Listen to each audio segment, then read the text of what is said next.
It's safe to say that the Mototec 48 Volt Pro here is the most popular electric dirt bike there is. It is cheap, it is plentiful, and it is highly customizable. But then there's the 60 Volt Pro, also from Mototec, but with 12 more volts and 200 more watts for $200 more. A little bit more exclusive, but it's becoming more readily available. So, which should you buy? Let's start with what you get with the 48 volt. For $1,017, you get 1800 watts powered by a 48 volt battery and sent through a 38 amp controller. Also, just a side note, this 48 volt in particular is the older 1600 watt version. In the last few months or so, they've actually upped the controller from 35 amps to 38 amps to give it 1800 watts. So the bike that you're going to be buying right now is going to have more power and most likely more top speed and more acceleration. Now the contender, for $199 more, you get 2000 watts, a 60 volt battery, and a 45 amp controller. Now size-wise, these two are basically identical. 36 inches tall, 36 inches tall.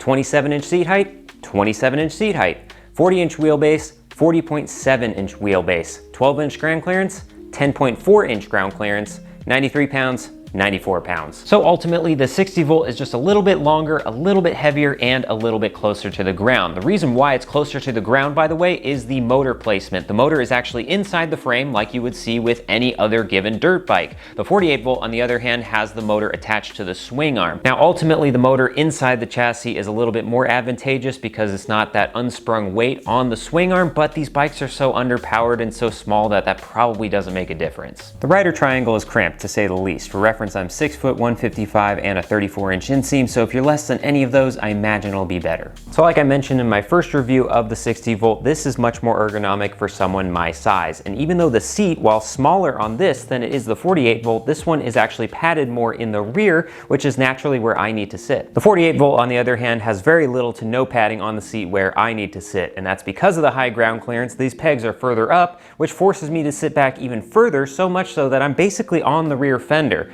I don't have to do that on the 60 volt. Now let's get into some comparisons. Obviously the 60 volt has the edge, but by how much? First things first, top speed. 48 volt claims 31 miles an hour and the 60 volt claims 40 miles an hour. But again, like I mentioned earlier, this one is actually a 1600 watt 48 volt, not the 1800 watt. So this top speed is actually only 25 miles an hour. But in either case, we're gonna see exactly how close that is, claim top speed versus actual. All right, here we go. This is fully charged, both bikes are, and we're just gonna rip it.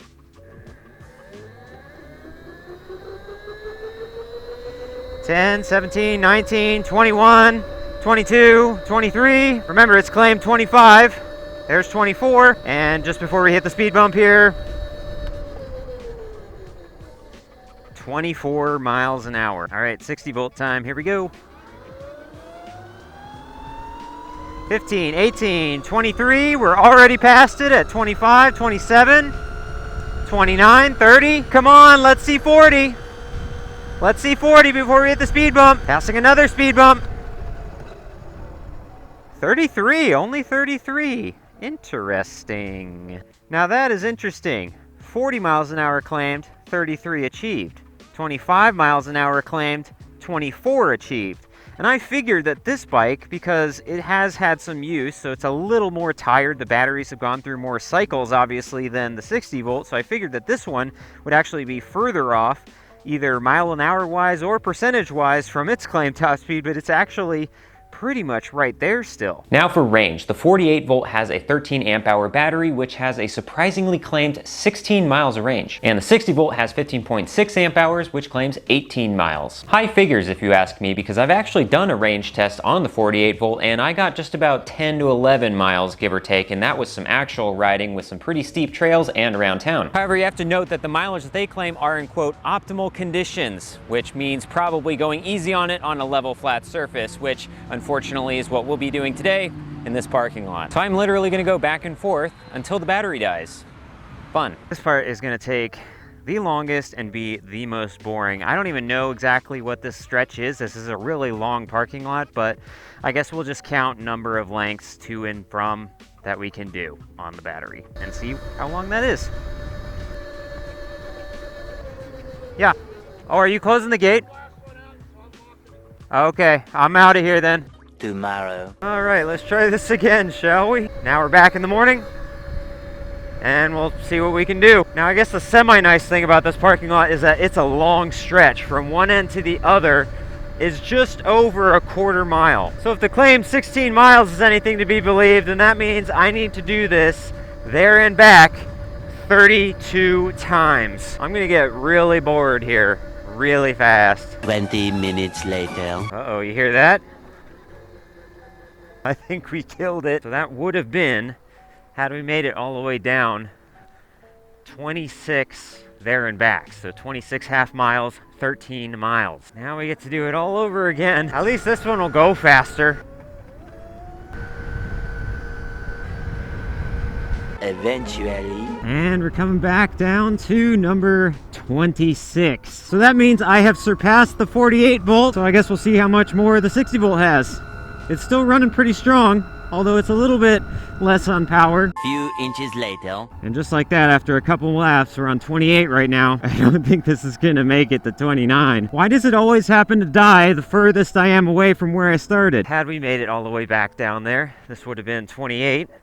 So this did exactly 2 laps more, which equates to give or take a half mile more than the 48 volt. So obviously the 60 volt here has it on stats, and that makes sense because you're paying for more, therefore you get more. But that is not the whole story. See, half the fun with these bikes, at least for some, definitely for me, is modification. And the 48 volt lends itself very nicely to modification. You can do anything you want, really. Anything little from handlebars to the seat, all the way up to full battery, motor, and controller swaps. So now the question is, can the 60 volt be modified just as easily? At first glance, that answer is probably no, or at the very least, a little bit more of a challenge. If you strip away the body panels, you can see more clearly what I mean. So with the 48 volt, as you can see here, the controller and the battery both kind of share this wide open area right here, and there's even some more space up top for the wiring underneath the shrouds. The 60 volt, on the other hand, is a little bit more cramped, especially up top here, the way that the shroud fits, you can't really put anything up here. And then of course the battery tray itself is its own distinct shape. It's its own body panel rather than the battery and the controller being covered by one large body panel like you see on the 48 volt,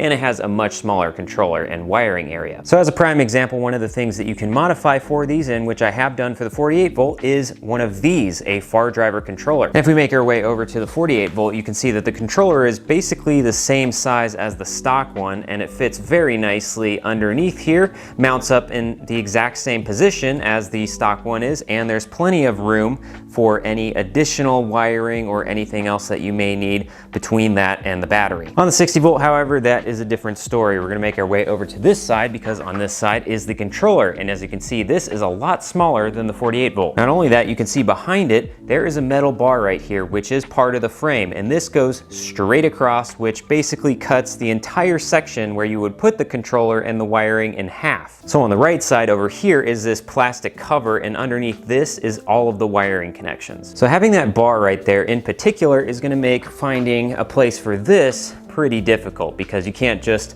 slide it in here across like I would expect to, unless you want to actually cut that frame and modify it, and there's a lot of extra work that might need to be done. Another possibility that I'm thinking is maybe mount it something like this, where it's up against the frame and we maybe just trim a little bit of the rubber that's on this piece. This piece sticks out on each side to hold the shrouds so they don't collapse, but we're definitely going to find that out in another video. I'm definitely going to try to make this work with the 60 volt. Another consideration for modification is the battery tray, and a lot of people have stated that the 48 volt is much more advantageous because it's just this open area right here, so you can stick whatever battery you want. However, when you look at the 60 volt frame without the battery in it, you can see that this is a pretty wide area, and it measures so to back it up. So if we actually take a look at this, you can see that the width right here is give or take 24 centimeters, and height-wise, just about 16 centimeters. If we do the same measurements to the 48 volt, we can see that this one is about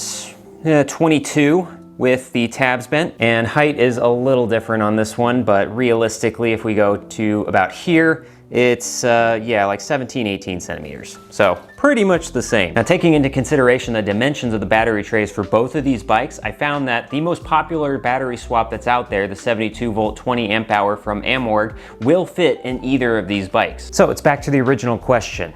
Which should you buy? And I'll start by saying the cop-out answer is, it depends. For example, if you want outright performance, 60 volt is where it's at. Duh. Or if you don't care about stats and just want something to mess around with, or you have the modding mindset and you want to slap a 72 volt and a controller into it, 48 volts where it's at. However, if it were my money or I had to pick one of these to keep and one to get rid of, which is the case actually, wife said I had to, the one that's getting the axe is the 48 volt. And I never thought that this would be the deciding factor, but the primary reason I want to stick with the 60 volt is it's so much more comfortable for me. And the added power is a nice bonus. And yes, it looks like it's going to be a little bit more of a challenge to modify the 60 volt than it is with the 48 volt. But when has a challenge ever gotten me to shy away? Don't you worry, you know we're going to find ways to modify this 60 volt. I've got ideas. Which will it be? 48 or 60? Want to mod maybe? Or is it Mopo or baby? Yeah!